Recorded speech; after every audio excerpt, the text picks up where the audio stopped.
الحمد لله نحمده ونستعينه ونستغفره ونؤمن به ونتوكل عليه ونعوذ بالله من شرور أنفسنا ومن سيئات أعمالنا من يهده الله فلا مضل له ومن يضلل فلا هادي له أشهد أن لا إله إلا الله وحده لا شريك له وأشهد أن محمدًا عبده ورسوله قال الله تبارك وتعالى في القرآن المجيد والفرقان الحميد أعوذ بالله من الشيطان الرجيم بسم الله الرحمن الرحيم وما أرسلناك إلا مبشرا ونذيرا صدق الله العظيم سب سے پہلے مشیت کے انوار سے نقش روح محمد بنایا گیا، پھر اسی نقش سے مانگ کر روشنی بزم کونوں مکان کو سجایا گیا۔ وہ محمد بھی احمد بھی محمود بھی، وہ محمد بھی احمد بھی محمود بھی، ذات مطلق کا شاہد بھی مشہود بھی، علم و حکمت میں وہ غیر محدود بھی، ظاہراً امیوں میں اٹھایا گیا۔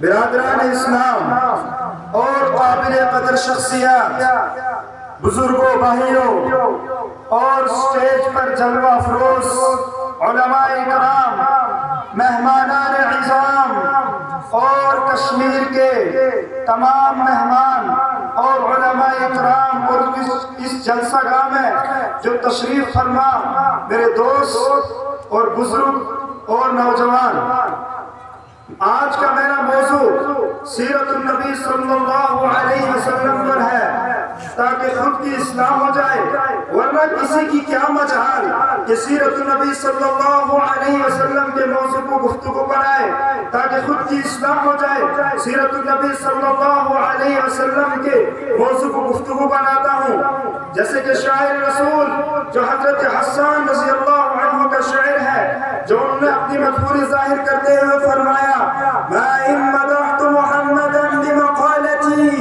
ما ان مدحت محمدا بمقالتی ولكن مدحت مقالتی بمحمد۔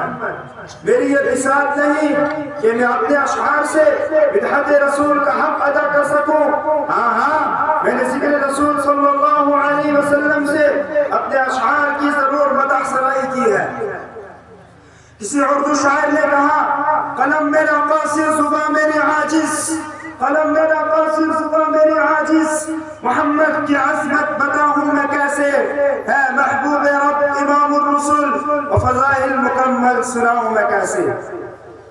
ملت اسلامیہ کے دھڑکتے دلوں، بعثت نبوی صلی اللہ علیہ وسلم سے قبل پورے جزیرۃ العرب پر کوئی حکمرانی کرنے کے لیے تیار نہیں تھا، نہ نظام مکمل تھا، عدالت و انسانیت، امانت و دیانت، عصمت و عفت، صلاح و تقوی، خود و ورع کا جنازہ نکل چکا تھا، شرافت و عزت کی کلیاں مرجھا چکی تھی، شرک و ضلالت کی تاریکی ہر سمت سے نظر آ رہی تھی، ظلمت، نفرت، شقاوت اور عداوت کا دور دورہ تھا۔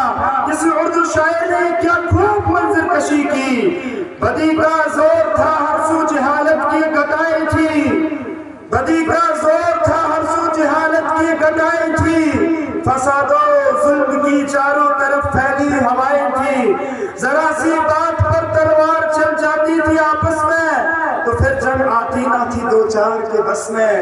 اگر لڑکی کی پیدائش کا گھر میں ذکر سن لیتے تو اس معصوم کو زندہ زمین میں دفن کر دیتے، غرض جو بھی برائی تھی سب ان میں پائی جاتی تھی، نہ تھی شرم و حیا آنکھوں میں گر میں بے حیائی تھی، مگر جب اللہ نے ان پر اپنا رحم فرمایا، عبداللہ کے گھر میں خدا کا لاڈلا ہے۔ قدرت خداوندی نے اس پرفتن دور میں شہزائیہ نے لات و عزا کو رشد و ہدایت کے راستے پر گامزن کرنے کے لیے، وحشت و بربریت کو ختم کرنے کے لیے فاران کی چوٹیوں سے آفتاب رسالت صلی اللہ علیہ وسلم کو طلوع فرمایا۔ مکہ میں طلوع آفتاب کے وقت آفتاب رسالت صلی اللہ علیہ آمینہ کے نال عبداللہ کے رخت جگر عبد المطلب کے نور نظر دوشنبہ کو اپنے تمام انوار و برکات کے ساتھ تشریف لاتے ہیں. آپ ایسے وقت میں پیدا ہوئے جیسے کہ لیل و نہار دونوں نے فیض حاصل کیا. سبحان اللہ سبحان اللہ. ایک عجیب ماحول ہے, نور ہی نور نظر آ رہا ہے. پورے مکہ میں انوار الہی کا نزول ہو رہا ہے. ظلمت قضا و کفر میں ایک ہی تہلکہ مچ گیا ہے. چاروں سمت سے بس ایک ہی آواز سنائی دے رہی ہے. گلزار ہستی میں ایک عجیب رونق پیدا ہو گئی ہے. چاروں سمت سے بس ایک ہی صدا سنائی دے رہی ہے. ایک والا آ گیا, ایک والا آ گیا. وہ آ گئے تو آ گیا دنیا میں انقلاب. اجڑا ہوا چمن تھا گلستان کر گئے. میرے قلب و جگر کے ساتھیوں, حضرت آمینہ خود فرماتی ہے کہ میرا لخت جگر نور نظر اس وقت تو کلام نہیں کر سکتا تھا, مگر انگشتہ شہادت کے ساتھ کچھ اشارہ کر رہا تھا. وہ اشارہ کیا تھا؟ وہ اشارہ اشہد ان لا الہ الا اللہ کا اشارہ تھا.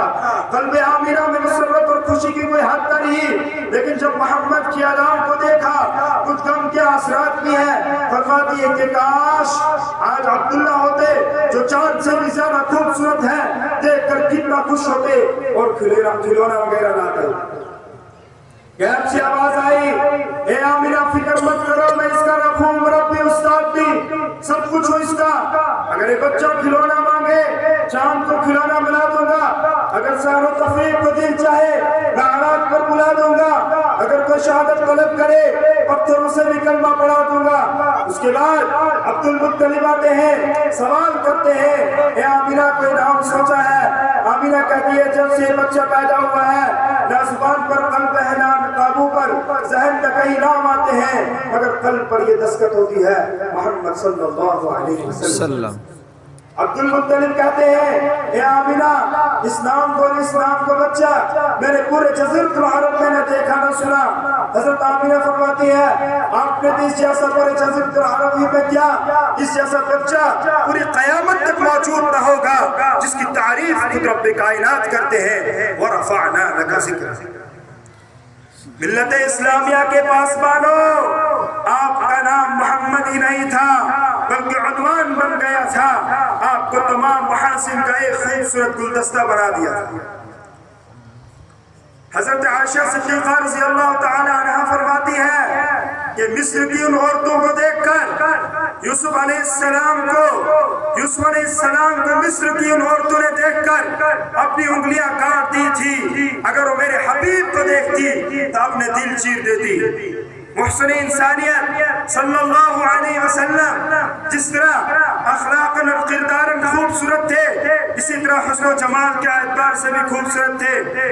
اگر حسن و جمال, کمال اور صفاتی اور ذاتی بیان کرنے کی کوشش کرتا ہوں تو شیخ سعدی رحمت اللہ علیہ کا شعر یاد آتا ہے, بلغ العلا بکمالہ بلغ العلا بکمالہ کشف الدجى بجمالہ بلغ العلا بکمالہ کشف الدجى بجمالہ حسنت جمیع خصالہ صلوا علیہ وآلہ.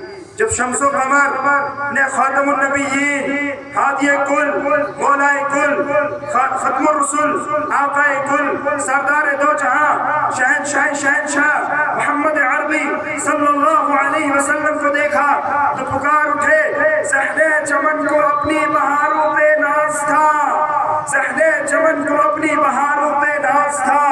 وہ آ گئے تو ساروں بہاروں پہ چھا گئے. اللہ تبارک و تعالی ہمیں سیرت النبی صلی اللہ علیہ وسلم